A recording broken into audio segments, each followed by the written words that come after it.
রাষ্ট্র কোনোদিন রাষ্ট্র হতে পারে না জনগণ ছাড়া।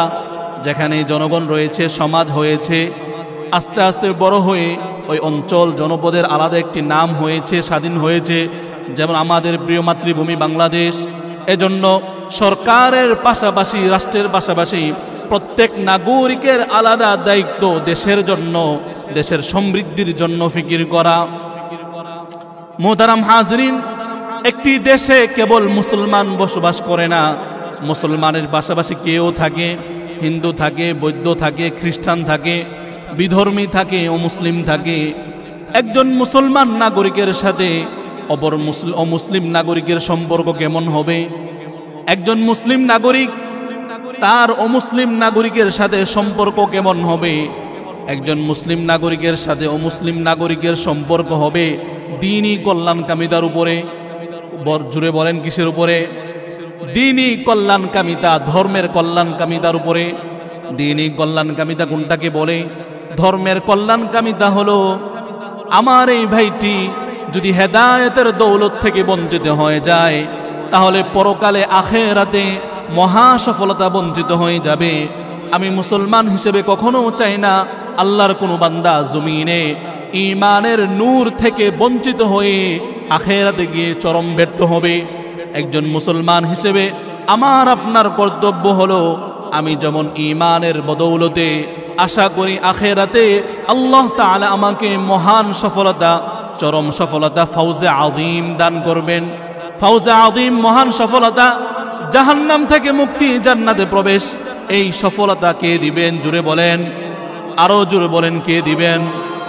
এই সফলতা যেন আমার পাশাপাশি অন্য মুসলমান ভাই পায়, এই ফিকিরও করতে হবে।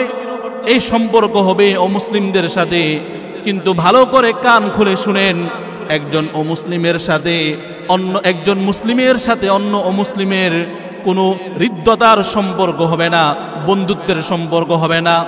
মুসলমানের সাথে কাফেরের সাথে, বিধর্মীর সাথে, হিন্দুর সাথে, খ্রিস্টানের সাথে, বৌদ্ধর সাথে বন্ধুত্বের কোনো সম্পর্ক হবে না।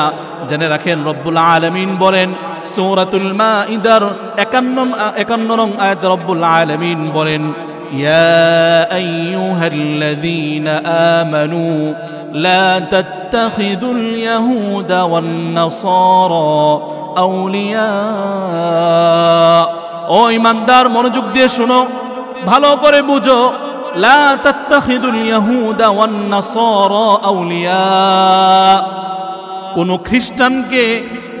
খ্রিস্টানকে এবং ইহুদিকে বন্ধুরূপে গ্রহণ করবে না। বাদুহুম আউলিয়াউ বাদ। এক খ্রিস্টান আরেক খ্রিস্টানের বন্ধু, এক ইহুদি আরেক ইহুদির বন্ধু, কিন্তু কোনোদিন একজন ইহুদি মুসলমানের বন্ধু হবে না, একজন খ্রিস্টান কোনোদিন মুসলমানের বন্ধু হবে না। যদি দেখো কোনো অঞ্চলে কোথাও খ্রিস্টান আর ইহুদি মুসলমানের বন্ধু, মনে রাখতে হবে এই বন্ধুত্ব হলো উপরে উপরে বন্ধু, তলে তলে শত্রু। জোরে বলেন, ঠিক কি ঠিক না? একজন মুসলমানের কাছে তার দেশের, তার মাতৃভূমির অনেক মূল্য রয়েছে। একজন মুসলমান তার দেশকে, তার জন্মস্থানকে, তার মাতৃভূমিকে, যে দেশের বাতাস গায়ে লেগিয়ে বড় হয়েছে, যে ভূখণ্ডের পানি পান করে সে বেঁচে রয়েছে, ওই ভূখণ্ডকে সে হৃদয়ের গহীন থেকে ভালোবাসে। ওই ভূখণ্ড, ওই জনপদকে সে হৃদয়ের গহীনে লালন করে, মহাব্বত করে। কেন? কারণ এই ভূখণ্ড হচ্ছে তার মাতৃভূমি। এখানে তার মা বাবা তাকে জন্ম দিয়েছে, তাকে লালন পালন করেছে, এই দেশের প্রকৃতিতে সে বেড়ে উঠেছে। এজন্য হৃদয়ের গহীনে তার জনপদের জন্য, মাতৃভূমির জন্য বিশেষ একটা মহাব্বত, ভালোবাসা কাজ করে। কুরআন ও হাদিস, ইসলাম একজন মুমিনকে, মুসলমানকে, তার মাতৃভূমিকে, তার দেশকে ভালোবাসার প্রতি উদ্বুদ্ধ করে। দেশ এবং জন্মস্থানকে ভালোবাসতে কি করে? উদ্বুদ্ধ করে। দেশ রক্ষার্থে, নিজের মাতৃভূমি রক্ষার্থে বুকের তাজা রক্ত ঢেলে দিয়ে দেশ রক্ষা করার জন্য উদ্বুদ্ধ করে। এই বিষয়ে কুরআন ও হাদিসে, ইসলামে সুচিন্তিত এবং সুন্দর সরলভাবে বিস্তারিত আলোচনা এসেছে। আল্লাহ তাআলা কুরআনের বিভিন্ন আয়াতে মুহাম্মদুর রসুল বিভিন্ন হাদিসে একজন মুমিন মুসলমান তার দেশকে, তার জনপদকে, তার মাতৃভূমিকে কিভাবে ভালোবাসবে, মাতৃভূমির জন্য তার করণীয় কি, বর্জনীয় কি, সে বিষয়গুলো সুন্দরভাবে ফুটিয়ে তুলেছে। একটি দেশে, একটি মাতৃভূমিতে, একটি জনপদে বিভিন্ন গোত্র, বর্ণ, ধর্ম, বিভিন্ন কোয়ালিটি, বিভিন্ন শ্রেণীর মানুষ বসবাস করে। একটি দেশে শুধুমাত্র মুসলমান বসবাস করে না, একটি দেশে শুধুমাত্র হিন্দু বসবাস করে না, একটি অঞ্চলে শুধুমাত্র বৌদ্ধ বসবাস করে না। হতে পারে পার্সেন্টেজে কম বেশি, কোথাও একটু বেশি, কোথাও একটু কম, কিন্তু যে কোনো জনপদে ভ্যারাইটিস, বিভিন্ন ধরনের, বিভিন্ন প্রকৃতির, বিভিন্ন ধর্ম, বর্ণ, গোত্র নির্বিশেষে অনেকগুলো মানুষ সমষ্টি কি করে যে কোনো একটি ভূখণ্ডের অধিবাসী হয়। তাই তো আল্লাহ তাআলা সূরাতুল হুজুরাতের 13 আয়াতে বলেন, ইয়া আইয়ুহান নাসু ইন্না খালাকনাকুম মিন যাকারিন ওয়া উনসা, হে মানব সকল, আমি তোমাদেরকে সৃষ্টি করেছি মিন যাকারিন ওয়া উনসা, একজন পুরুষ এবং একজন নারী থেকে, বাবা আদম থেকে, মা হাওয়া থেকে আমি তোমাদেরকে সৃষ্টি করেছি। ওয়াজআলনাকুম শুউবান ওয়া ক্বাবাইলা লিতাআরাফু, আর আমি আল্লাহ তোমাদেরকে বিভিন্ন গোত্র এবং বিভিন্ন জাতিতে বিভক্ত করেছি। লিতাআরাফু, যেন একজন অপরজনকে চিনতে পারো, পরিচয় থাকে। আমি অমুক গোত্রের অমুকের অমুক ছেলে, অমুকের নাতি। একজন যেন আরেকজনের কাছে নিজের পরিচয় ফুটিয়ে ধরতে পারে, ফুটিয়ে তুলতে পারে। আল্লাহ তাআলা বলেন, ইন্না আকরামাকুম ইনদাল্লাহি আতকাকুম, কিন্তু আমি আল্লাহ তোমাদেরকে বিভিন্ন জাতি এবং বিভিন্ন গোত্রে বিভক্ত করেছি। কিন্তু জেনে রাখো, সবচেয়ে সম্মানিত, সবচেয়ে উচ্চ স্তরের প্রিয় বান্দা হলো আতকাকুম, তোমাদের মাঝে যে সবচেয়ে বেশি আল্লাহকে ভয় করে। জোরে বলেন, কাকে ভয় করে? আল্লাহকে ভয় করে। ইন্নাল্লাহা আলিমুন খবীর। দেশপ্রেম, নিজের দেশকে ভালোবাসা। আমার আপনার দেশ বাংলাদেশ, এই দেশকে আমি আপনি মহব্বত করব, ভালোবাসবো। এই দেশের জন্য নিজের জান বাজি রাখবো, নিজের বুকের তাজা রক্ত বিলিয়ে দিব এই দেশের জন্য। শুধু আমি আপনি নয়, পৃথিবীর সৃষ্টির পর থেকে যত নবী রাসূল আল্লাহর ভূখণ্ডে আগমন করেছেন, প্রত্যেক নবী, প্রত্যেক রাসূল তার দেশ, তার মাতৃভূমি, তার জন্মভূমিকে ভালোবেসেছেন। আল্লাহ তাআলা মুহাম্মদুর রাসূল সাল্লাল্লাহু আলাইহি ওয়াসাল্লামের মক্কার প্রতি বেকুলতা দেখে সূরাতুল কসসের 85 নং আয়াতে, সূরাতুল কসসের 85 নং আয়াতে আল্লাহ তাআলা নবীকে বলেন, ইন্নাল্লাযী ফারাদা আলাইকাল কুরআনা লারাদ্দুকা ইলা মাআদ, নিশ্চয় যে মহাসত্তা, যে মহান রব্বুল আলামিন আপনার উপরে কোরআন নাজিল করেছেন, ওই সত্তা আপনাকে আপনার গন্তব্য, আপনার জন্মভূমি মক্কাতুল মুকাররমায় ফিরিয়ে নিয়ে যাবেন।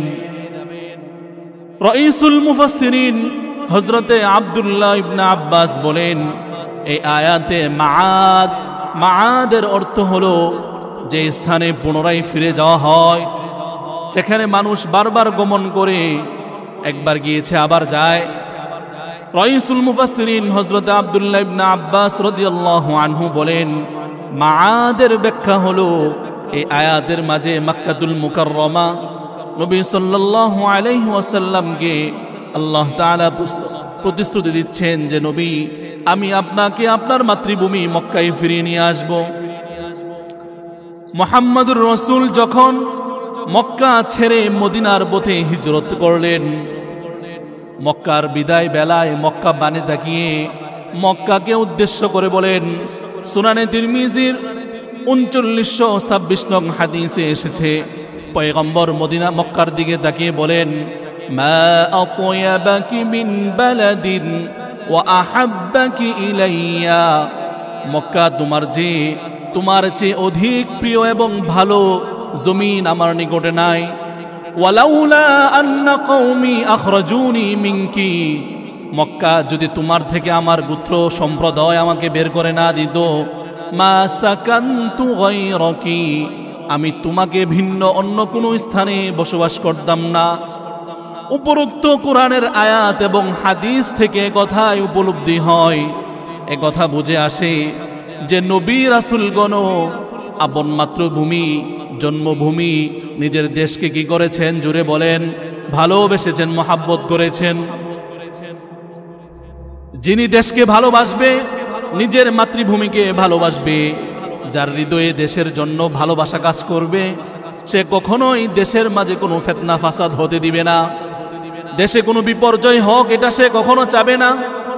দেশের যত ফিতনা ফাসাদ রয়েছে, একজন খাঁটি দেশপ্রেমিক, একজন মুসলমান আদর্শ সুনাগরিক যিনি হবেন, তিনি দেশের সকল বিপদমালা মুসিবতকে একেবারে গুড়া থেকে মূলোৎপাটন করে দিবেন।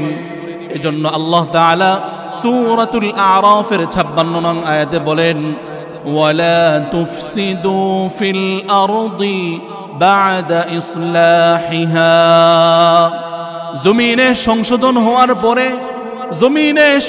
হওয়ার পরে যে জমিনে আল্লাহ তাআলা শান্তি দিয়ে দিয়েছেন, ওই জমিনে তোমরা কোনো ফিতনা ফাসাদ করো না, ফিতনায় লিপ্ত হয় না, বিপর্যয় করো না।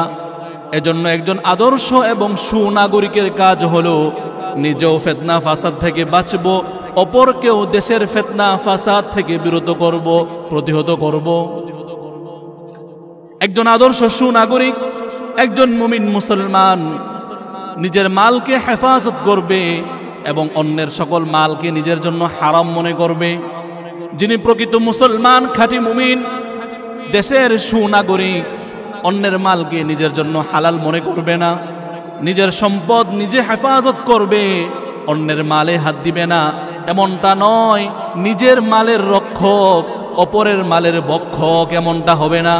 তাই তো রব্বুল আলামিন সূরাতুল বাকারার 188 নং আয়াতে বলেন, ওয়ালা তাকুলু আমওয়ালাকুম বাইনাকুম বিল বাতিল, তোমরা একে অপরের সম্পদ অন্যায়ভাবে ভক্ষণ করো না।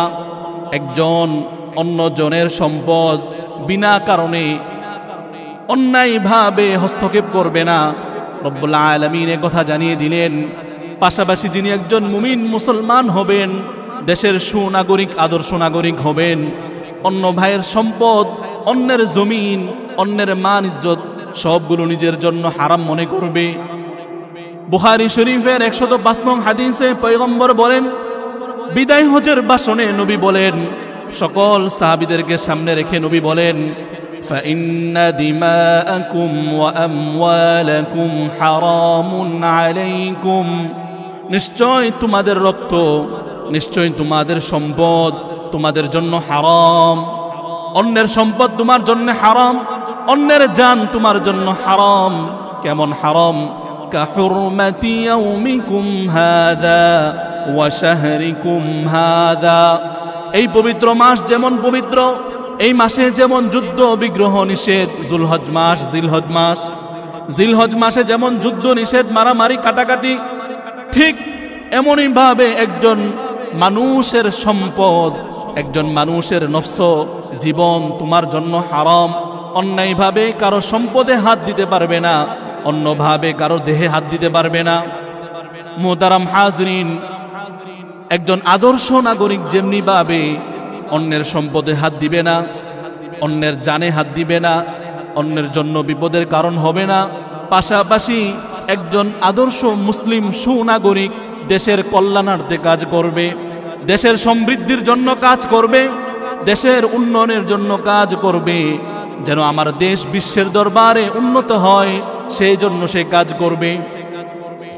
রব্বুল আলামিন সূরাতুর রা'দের 11 নং আয়াতে বলেন, ইন্নাল্লাহা লা ইউগাইয়িরু মা বিকওমিন হাত্তা ইউগাইয়িরু মা বিআনফুসিহিম, নিশ্চয় আল্লাহ তাআলা কোনো জাতি কোনো কওমকে পরিবর্তন করে দিবেন না কোন পর্যন্ত মা ইউগাইয়িরু বিআনফুসিহিম, যে পর্যন্ত ওই সম্প্রদায় নিজের পরিবর্তন নিজে না করবে, নিজের পরিবর্তনে নিজে সচেষ্ট না হবে। একটি দেশের শত শত উন্নতি, যত উন্নয়ন হবে, যত সমৃদ্ধি কল্যাণ হবে, এগুলো নির্ভর করে জনগণের হাতে, আদর্শ নাগরিকের হাতে। যদিও দেশ রক্ষা করা, রাষ্ট্র রক্ষা করা যদিও রাষ্ট্রের দায়িত্ব, কিন্তু আলাদাভাবে প্রত্যেকেরই দায়িত্ব দেশকে রক্ষা করা এবং দেশের উন্নয়নে কাজ করা, দেশের সমৃদ্ধির জন্য কাজ করা।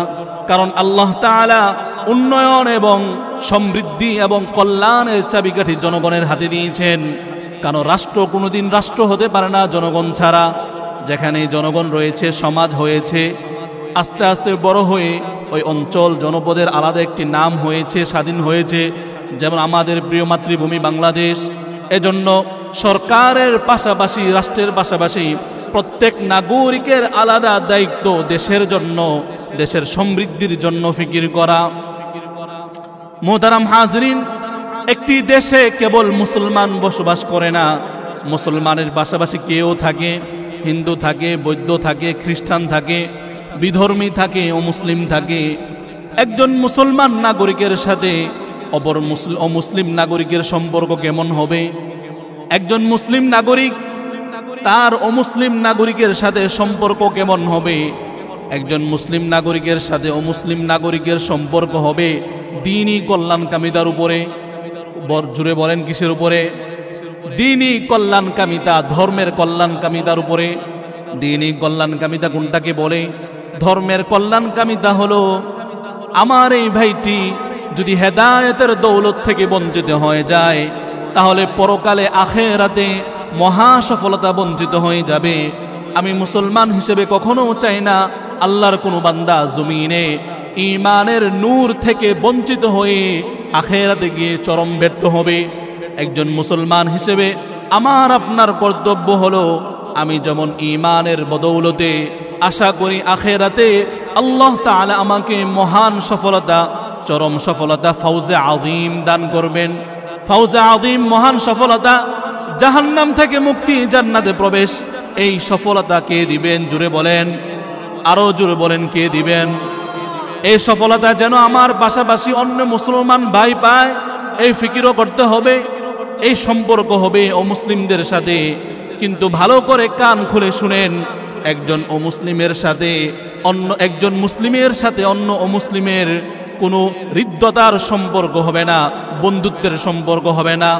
মুসলমানের সাথে কাফেরের সাথে, বিধর্মীর সাথে, হিন্দুর সাথে, খ্রিস্টানের সাথে, বৌদ্ধর সাথে বন্ধুত্বের কোনো সম্পর্ক হবে না। জেনে রাখেন, রব্বুল আলামিন বলেন সূরাতুল মাইদার 51 নং আয়াতে রব্বুল আলামিন বলেন, ইয়া আইয়ুহাল্লাযীনা আমানু লা তাত্তাখিযুল ইয়াহুদা ওয়ান নাসারা আউলিয়া। ও ঈমানদার, মনোযোগ দিয়ে শোনো, ভালো করে বুঝো।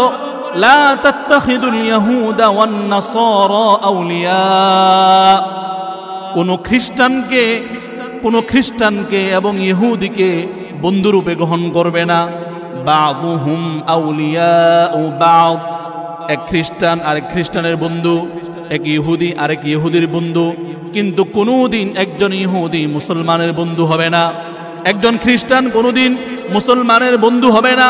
যদি দেখো কোনো অঞ্চলে কোথাও খ্রিস্টান আর ইহুদি মুসলমানের বন্ধু, মনে রাখতে হবে এই বন্ধুত্ব হলো উপরে উপরে বন্ধু, তলে তলে শত্রু। জোরে বলেন, ঠিক কি ঠিক না? কোনোদিন কোনো বিধর্মী মুসলমানের বন্ধু হতে পারে না। রব্বুল আলামিন বলেন, ওয়ামান ইয়াতাওয়াল্লাহুম মিনকুম ফাইন্নাহু মিনহুম। যেই মুসলমান কোনো ইহুদিকে বন্ধু বানাবে, যেই মুসলমান কোনো খ্রিস্টানকে বন্ধু বানাবে, ফাইন্নাহু মিনহুম, নিশ্চয় ওই মুসলমানও তাদের দলভুক্ত, তাদের অন্তর্ভুক্ত। মোহতারাম হাজরিন, একজন মুসলমান বিধর্মীর কোনো আদর্শ গ্রহণ করতে পারবে না। একজন মুসলমান কি গ্রহণ করতে পারবে না? বিধর্মীর সাথে কোনো সাদৃশ্য রাখতে পারবে না। সাদৃশ্যগুলো কেমন? কথার সাদৃশ্য, কাজের সাদৃশ্য, চলাফেরার সাদৃশ্য, পোশাকের সাদৃশ্য, বিনোদনের সাদৃশ্য, উৎসবের সাদৃশ্য, ধর্মীয় উৎসবের সাদৃশ্য, পৃথিবীতে যত ধরনের সাদৃশ্য হতে পারে একজন মুসলিম বিধর্মীর কোনো সাদৃশ্য গ্রহণ করতে পারবে না। মুহাম্মদুর রাসূল সাল্লাল্লাহু আলাইহি ওয়াসাল্লাম সুনানে আবু দাউদের 4031 নং হাদিসে বলেন, মান তাশাব্বাহা বিকওমিন ফাহুয়া মিনহুম, যে যার সাথে সাদৃশ্য রাখে সে তার অন্তর্ভুক্ত। যে মুসলমান হয়ে হিন্দুর পূজাকে পছন্দ করে, নাউজুবিল্লাহ, যে মুসলমান হয়ে বৌদ্ধর কালচারকে পছন্দ করে আর নিজের কালচারকে অপছন্দ করে, রব্বুল আলামিন বলেন সে দেখতে মুসলমান, নাম মুসলমান আব্দুল্লাহ, কিন্তু তার আকীদা বিশ্বাস কুফরি হয়ে গেছে। বলেন না নাউজুবিল্লাহ। একজন অমুসলিমের কোনো আদর্শকে গ্রহণ করতে পারবে না, মুসলমান গ্রহণ করতে পারবে না। মুহতারাম হাজরিন, একটি জনপদে অনেকগুলো মানুষ বসবাস করে, একটি ভূখণ্ডে অনেক মানুষ থাকে। কোনো মানুষের বিপদ আসলে একজন নাগরিক অপর নাগরিকের পাশে দাঁড়াবে মানুষ হিসেবে। মানুষ মানুষের পাশে দাঁড়াবে কি হিসেবে? মানুষ হিসেবে। ধর্ম দেখে নয়, বর্ণ দেখে নয়, গোত্র দেখে নয়, বংশ দেখে নয়, গোত্র, বর্ণ, ধর্ম, দল এর উপরে গিয়ে মানুষ মানুষের কল্যাণে, মানুষ মানুষের বিপদে দাঁড়াবে কি হিসেবে? মানুষ হিসেবে, মানবতার দিকে তাকিয়ে। কারণ সুনানে আবু দাউদের 4941 নং হাদিসে পয়গম্বর বলেন, আর রাহিমুন ইয়ারহামুহুমুর রহমান, যারা দয়াবান, যারা অন্যের উপরে দয়া করে, তাদের উপরে সবচেয়ে বড় যিনি দয়াময়, যিনি পরম দয়ালু, আর রহমানির রহিম। কে? জুড়ে বলেন আল্লাহ। আরো জুড়ে বলেন কে? পয়গম্বর বলেন, আর রাহিমুনা ইয়ারহামুহুমুর রহমান, যারা অন্যের উপরে দয়া করে তাদের উপরে কে দয়া করেন? জোরে বলেন আল্লাহ। পয়গম্বর আরো বলেন, ইরহামু মান ফিল আরদি ইয়ারহামকুম মান ফিস সামা, জমিনে যারা রয়েছে তাদের প্রতি দয়া করো, জমিনে যারা রয়েছে তাদের প্রতি দয়া করো, আসমানে যিনি আছেন তিনি তোমাদের উপরে দয়া করবেন। কে দয়া করবেন বলেন? আসমানে যিনি আছেন কি করবেন? দয়া করবেন। এই দয়া পাওয়ার জন্য আমাকেও কি করতে হবে? অন্যের উপরে দয়া করতে হবে। মোহতারাম হাজরিন, আমার দেশ, আমার জন্মভূমি, আমার জনপদ, এই জনপদের সার্বভৌমত্ব, এই জনপদের স্বাধীনতা, এর জন্য আমাকে সচেতন থাকতে হবে, এর জন্য আমাকে সজাগ দৃষ্টি রাখতে হবে, যেন আমার দেশকে নিয়ে কেউ ছিনিমিনি খেলতে না পারে, আমার দেশের প্রতি কেউ যেন হিংসাত্মক দৃষ্টি দিতে না পারে। এজন্য আমার দেশের স্বাধীনতা, আমার দেশের সার্বভৌমত্বর ব্যাপারে আমাকে হেফাজত থাকতে হবে, আমাকে সজাগ থাকতে হবে, আমাকে সচেতন থাকতে হবে। ইসলামে, কোরআনে যারা দেশের হেফাজতের জন্য নিজের জান বিলি করে দেয়, নিজের জীবন উৎসর্গ করে, তাদের ব্যাপারে সুনানে তিরমিজির 1639 নং হাদিসে পয়গম্বর বলেন, আইনানি লা তামাসসাহান নার, আইনানি লা তামাসসাহান নার, দুইটা চক্ষু এমন রয়েছে যে দুই চক্ষুকে কখনো আগুন স্পর্শ করবে না, জাহান্নামের আগুন যে দুই চক্ষুকে স্পর্শ করবে না। আইনুন বাকাত মিন খাশিয়াতিল্লাহ, একটি চক্ষু হলো এমন যে চোখ রবের ভয়ে, আল্লাহর ভয়ে কান্না করেছে, যে চোখ দিয়ে পানি পড়েছে টপ টপ করে, রবের ভয়ে চোখ দিয়ে হৃদয় বিগলিত হয়ে পানি পড়েছে, ওই চক্ষুকে রব্বুল আলামিন জাহান্নামের আগুনে পোড়াবেন না। বলেন না সুবহানাল্লাহ।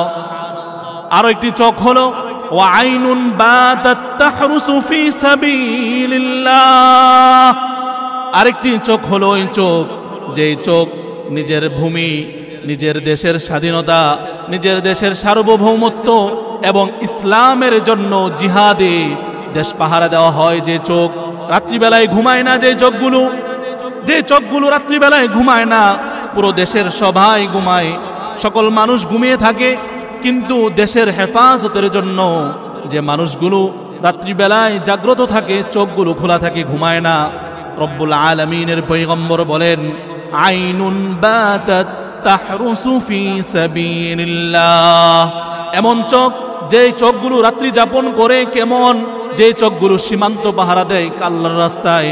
অতএব একজন মুমিন মুসলমান যদি ঈমানের জন্য, ইসলামের জন্য দেশের সীমানা পাহারা দেয়, রাত্রিবেলায় না ঘুমায়, আল্লাহর পয়গম্বর বলেন জাহান্নামে তার চক্ষুকে কে পোড়াবেন না? বলেন আল্লাহ। একটি দেশে মুসলমানের পাশে কে থাকে? অমুসলিম থাকে, বিধর্মী থাকে। একটু আগেই বলেছি বিধর্মীর সাথে মুসলমানের সম্পর্ক হবে কেমন? দ্বীনি কল্যাণকামিতা, ধর্মীয় কল্যাণকামিতা। ধর্মীয় কল্যাণকামিতার ব্যাখ্যায় বলেছি আমার এই ভাইটি ঈমানের দৌলত থেকে বঞ্চিত হয়ে আখেরাতে গিয়ে যেন জাহান্নামের ভাগীদার না হয়, চূড়ান্ত সফলতা যেন না হারিয়ে ফেলে। পয়গম্বর মুহাম্মদুর রাসূলের খেদমতে ছিল এক ইহুদি বালক। সুনানে তিরমিজির 3926 নং হাদিসে পয়গম্বরের সাহাবী বলেন কানা গুলামুন ইয়াহুদিয়ুন ইয়াখদুমুন নাবিয়্য সাল্লাল্লাহু আলাইহি ওয়াসাল্লাম, এক ইহুদি বালক নবীর খেদমত করত। ফামারিদা, কোন একদিন অসুস্থ হয়ে গেলেন। ফাআতাহুন নাবিয়্য সাল্লাল্লাহু আলাইহি ওয়াসাল্লাম ইয়াউদুহু, নবী তাকে দেখতে আসলেন, তার শরীরটা কেমন তাকে দেখতে আসলেন। ওয়া ক্বাদা ইনদা রাসিহি, তার মাথার পাশে বসলেন। ওয়া ক্বালা আসলিম, নবী বললেন ইসলাম গ্রহণ করো। ফানাযারা ইলা আবিহি, বালক তার বাবার দিকে তাকালেন, বাবা কি বলে, বাবা সম্মতি দেয় কি দেয় না। ফাকালা আসলিম, ফাকালা আতি আবুল কাসিম, বাবা বললেন আবুল কাসিমকে আনুগত্য করো। আবুল কাসিম আমার আপনার নবীর উপনাম। আমার আপনার নবীর উপনাম কি বলেন তো দেখি? আবুল কাসিম। আবার বলেন কে? আরো জোরে বলেন কে? আবুল কাসিম মুহাম্মদ নবীর নাম, কিন্তু উপনাম কুনিয়ত উপনাম কি? আবুল কাসিম। ওই ইহুদি গোলামের বাবা বলল আতি আবুল কাসিম, তুমি আবুল কাসিমের আনুগত্য করো, অর্থাৎ তোমাকে ইসলাম আনতে বলেছে, ইসলাম আনো। ফাআসলামা, সে ঈমান আনলো, ইসলাম আনলো। ফাখরাজা, নবী বের হয়ে গেলেন। ওয়াকাল, এবং বললেন আলহামদুলিল্লাহিল্লাযী আনকাযাহু মিনান নার, সকল প্রশংসা হয় আল্লাহর, যিনি তাকে জাহান্নামের আগুন থেকে বাঁচিয়েছেন। কারণ ঈমানের দৌলত না নিয়ে গেলে জাহান্নামে চলে যেতে হতো, কিন্তু আল্লাহর প্রতি ঈমান আনার কারণে, মুহাম্মদুর রাসূলের প্রতি ঈমান আনার কারণে এখন জাহান্নামের আগুন থেকে বেঁচে গিয়েছে, জান্নাতের সার্টিফিকেট নিয়ে গিয়েছে। এই জন্য রব্বুল আলামিনের পয়গম্বর কার শুকরিয়া আদায় করেছেন? আল্লাহর শুকরিয়া আদায় করেছেন। আমাদের মাতৃভূমি, আমাদের জনপদ, এই জনপদের জন্য আমাদের কল্যাণকামিতার দোয়া করতে হবে। কি করতে হবে? কল্যাণকামিতার দোয়া করতে হবে। আমাদের মাতৃভূমিকে আল্লাহ তাআলা যেন নিরাপদ রাখেন, নিরাপত্তার সাথে রাখেন, এই দোয়াটা কি করতে হবে? করতে হবে। আমরা সবাই দোয়া করি, আল্লাহ আমার এই বিপদ দূর করে দিন, রব্বুল আলামিন আপনি আমার এই পেরেশানি দূর করে দিন, আমার রিজিকে বরকত দিন, আমার হায়াতে বরকত দিন। কিন্তু কতজন আছি যে আমরা এই দোয়াটা করেছি? আল্লাহ আমাদের জনপদ, আমাদের মাতৃভূমি বাংলাদেশ, এটাকে আপনি হেফাজত করে দিন, আমাদের বহির শত্রু থেকে আমাদেরকে হেফাজত করে দিন। এই দোয়াটা আমরা কতজনই কতবার করেছি, একটু হিসাব করলে দেখব এই দোয়া আমাদের দোয়ার সাথে কি হবে, একেবারে সামান্য যুক্ত হয়েছে। হযরত ইব্রাহিম আলাইহিস সালাম, হযরতে ইব্রাহিম আলাইহিস সালাম মক্কার জন্য দোয়া করেছেন নিরাপত্তার। সূরাতুল বাকারার 126 নং আয়াতে হযরত ইব্রাহিম আলাইহিস সালামের দোয়া আল্লাহ তাআলা নিয়ে এসেছেন। ইব্রাহিম আলাইহিস সালাম দোয়া করেন, রব্বি জাআল হাযা বালাদান আমিনা, হো আমার প্রভু রব্বুল আলামিন, ইজআল হাযা বালাদান আমিনা, এই নগরীকে, এই মক্কা জনপদকে আপনি নিরাপদ করে দিন। ওয়ারযুক আহলাহু মিনাস সামারাতি মান আমানা মিনহুম বিল্লাহি ওয়াল ইয়াউমিল আখির, আর এই জনপদের যারা ঈমানদার, আল্লাহকে বিশ্বাস করে, শেষ দিবসকে বিশ্বাস করে, আপনি তাদেরকে ফলের মাধ্যমে রিজিক দান করেন। একই দোয়া ইব্রাহিম আলাইহিস সালামের, একই দোয়া আল্লাহ তাআলা সূরাত ইব্রাহিমের ৩৫ নং আয়াতে নিয়ে এসেছেন। রব্বুল আলামিন বলেন, রব্বি জাআল হাদাল বালাদা আমিনা, প্রভু আমার এই জনপদকে নিরাপদ করে দিন, এই জনপদকে নিরাপত্তা দান করে দিন। ওয়াজনুবনি ওয়া বানিয়া আন না'বুদাল আসনাম, আমাকে এবং আমার সন্তানকে বিরত করে দিন। আন না'বুদাল আসনাম, মূর্তির ইবাদত করা থেকে আমাদেরকে বাঁচিয়ে দিন। দুইটা দোয়া করেছেন। এক নম্বর দোয়া দেশের জন্য, মাতৃভূমির জন্য, জনপদের জন্য। রব্বি জাআল হাযাল বালাদা আমিনা, ও মাবুদ, ও মালিক, ও দয়াময়, ইজআল হাযাল বালাদা আমিনা, আমার এই নগরীকে, জনপদকে আপনি নিরাপদ বানিয়ে দিন, নিরাপত্তা দিয়ে দিন। ওয়াজনুবনি, ২ নম্বর দোয়া, ওয়াজনুবনি, আমি ইব্রাহিমকে আপনি বাঁচিয়ে দিন, ওয়া বানিয়া, আমার সন্তানকে বাঁচিয়ে দিন, আন না'বুদাল আসনাম, মূর্তির ইবাদত করা থেকে, মূর্তির উপাসনা করা থেকে আমাদেরকে বাঁচিয়ে দিন। আমরা যেন কখনোই মূর্তির ইবাদত না করি। এজন্য মুমিন মুসলমান আল্লাহর সাথে শিরিক করবে না।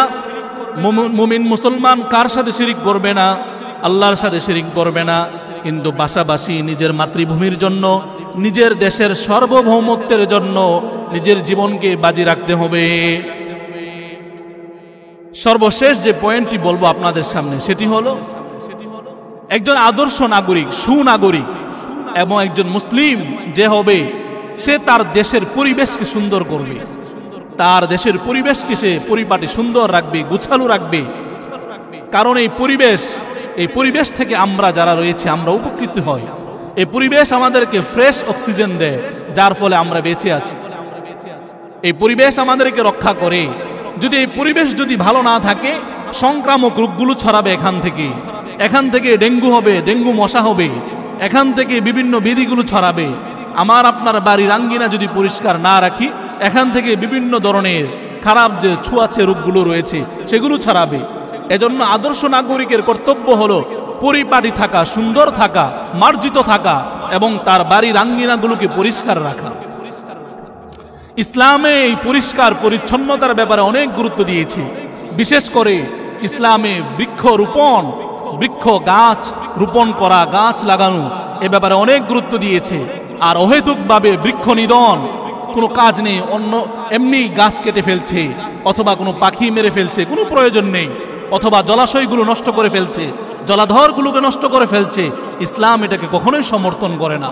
উল্টো ইসলাম বলে কি করার জন্য? জলাধর, জলাশয় যেগুলো রয়েছে সেগুলোকে পরিষ্কার রাখার জন্য, যেন ময়লা জমতে জমতে একেবারে কিনা হয়ে যায়, এটা একেবারে ময়লা রাস্তাকুর যেন না হয়ে যায়। পাশাপাশি যত গাছপালা রয়েছে সেগুলো যেন মানুষ দিন দিন আরো কি করে, বেশি করে রোপণ করে। কারণ আগামীর ভবিষ্যৎ এই পরিবেশের উপরে নির্ভরশীল। কারণ একটি দেশের পরিবেশ যদি ভালো না হয়, তাহলে এখানে আপনার অক্সিজেনের যে পরিমাণ অথবা বিশ্বের যে আপনার তাপমাত্রা দিন দিন বেড়েই চলছে। এজন্য একজন আদর্শ নাগরিকের জন্য সকল গুণাবলীর পাশে এটাও একটা গুণাবলী যে একজন নাগরিক তার দেশের পরিবেশ নিয়ে সে অনেক গুরুত্ব দিবে এবং ভালোভাবে চিন্তা করবে। ইসলামে বৃক্ষরোপণকে অনেক অনেক গুরুত্ব দিয়েছে। তাই তো আল্লাহর নবী পয়গম্বর মুহাম্মদুর রাসূল সাল্লাল্লাহু আলাইহি ওয়াসাল্লাম সুনানে বুখারী শরীফের 2320 নং হাদিসে বলেন, মা মিন মুসলিমিন ইয়াগরিসু গরসা আও ইয়াজরাউ যারআ, যে কোনো মুমিন মুসলমান কোনো চারা রোপণ করবে অথবা কোনো চাষাবাদ করবে, ইয়াকুলু মিনহু তায়রুন আও ইনসানুন আও বাহিমাতুন, ওই গাছ থেকে, ওই চারা থেকে কোনো পাখি যদি খেয়ে ফেলে অথবা কোনো মানুষ খেয়ে ফেলে অথবা কোনো জন্তু জানোয়ার খেয়ে ফেলে, কানা লাহু বিহি সাদাকাতুন, এই পাখির খাওয়া মানুষের খাওয়া জন্তু জানোয়ারের খেয়ে ফেলাটা তার আমল নামায় একটি সদকার সওয়াবে গণ্য হবে। বলেন না সুবহানাল্লাহ। পয়গম্বর বৃক্ষরোপণকে আরো গুরুত্ব দিয়েছেন, বৃক্ষরোপণকে আরো গুরুত্ব দিয়ে বলেন, মুসনাদে আহমদের 12902 নং হাদিসে পয়গম্বর বলেন, ইযা কানাত ইন কানাত তাকুমু আলা আহাদিকুম আল কিয়ামা, যদি তোমাদের কারো অবস্থা এত শোচনীয় হয়ে যায় যে তার অবস্থা অনেক কঠিন, কিয়ামত হয়ে যাচ্ছে, ইন কানাত তাকুমু আলা আহাদিকুম আল কিয়ামাতু, যদি তোমাদের কারো কিয়ামত হয়ে যায়, ওয়া ফি ইয়াদিহি ফাসিলাতুন, হাতের মাঝে একটি চারা রয়েছে, গাছের ছোট চারা, ফালিয়াগরিসহা, তাহলে সে যেন ওই শোচনীয় অবস্থায়, ওই বিপদময় অবস্থায় ওই গাছটাকে রোপণ করে দেয়, ওই চারাটাকে রোপণ করে দেয়। মোহতারাম হাজরিন, এই দুই হাদিস এ কথাই প্রমাণিত করে ইসলামে পরিবেশ রক্ষা, বৃক্ষরোপণের গুরুত্ব অনেক অনেক রয়েছে। এই জন্য আমার আপনার ভবিষ্যৎ প্রজন্ম, আমার আপনার ভবিষ্যৎকে ভালো করার জন্য পরিবেশকে হেফাজতের কোনো বিকল্প নাই। এজন্য আদর্শ নাগরিক, আদর্শ মুসলিম কি করবে? তার পরিবেশকে পরিপাটি করবে, সুন্দর করবে। ইনশাআল্লাহ ইনশাআল্লাহ এই পরিবেশ সুন্দরের মাধ্যমে আমি আপনি ভালো এবং সুস্থ সবল থাকতে পারবো। বলেন না ইনশাআল্লাহ। ইসলামের জন্য, ইসলাম এটা একটা ব্যাপক বিষয়। কি বিষয়? ইসলাম একটি ব্যাপক বিষয়।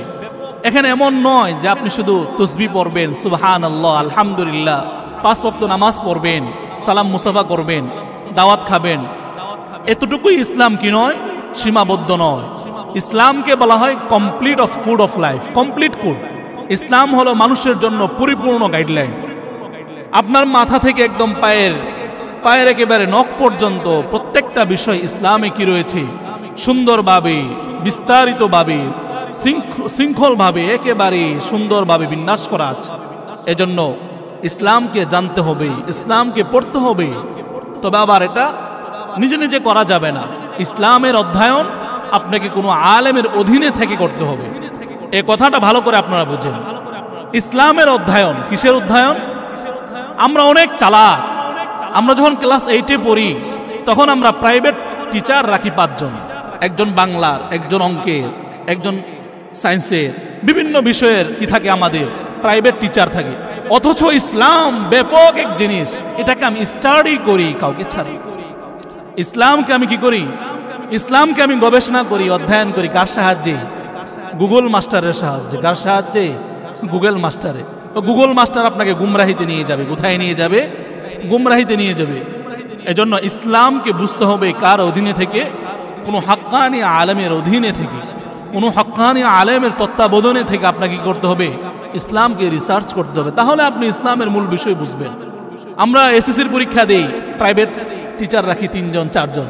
আর ইসলামের মতো একটা গভীর বিষয়, যে সমুদ্রের শুরু আছে শেষ নাই, যে সমুদ্রের শুরু আছে শেষ নাই, যার তলা খুঁজে পাওয়া যাবে না, এত বড় সমুদ্র আমি স্টাডি করি কাকে ছাড়া? কোনো পথ প্রদর্শক ছাড়া, কোনো হক্কানি আলেমের দিক নির্দেশনা ছাড়া। তো আপনি তো দিন শেষে কি হবেন? হয়তো আহলে হাদিস হবেন, নাহলে কি হবেন? আহলে কোরআন হবেন। বলবেন আমি কোরআন মানি, নয়তো বলবেন আমি হাদিস মানি। তখন আপনি একটা পাগলাটে মুসলমান হবেন। কি হবেন? পাগলাটে মুসলমান, পাগল। মানুষ যে পাগল তাকেও তো আমরা মানুষ বলি, কিন্তু কি বলি? পাগল মানুষ। কি মানুষ? পাগল মানুষ। যে মুসলমান ইসলামকে নিজের মতো করে পড়বে, বুঝবে, সে মুসলমান, যেহেতু ঈমান আছে, কিন্তু সে পাগল মুসলমান। কেমন মুসলমান? পাগল মুসলমান। এজন্য ইসলামকে পড়তে হবে, জানতে হবে কার অধীনে? হক্কানি আলেমের অধীনে। আল্লাহ তাআলা আমাদের সকলকে বোঝার এবং আমল করার তৌফিক দান করুক। আমিন। ওয়া আখিরু দাওয়ানা আলহামদুলিল্লাহি রাব্বিল আলামিন।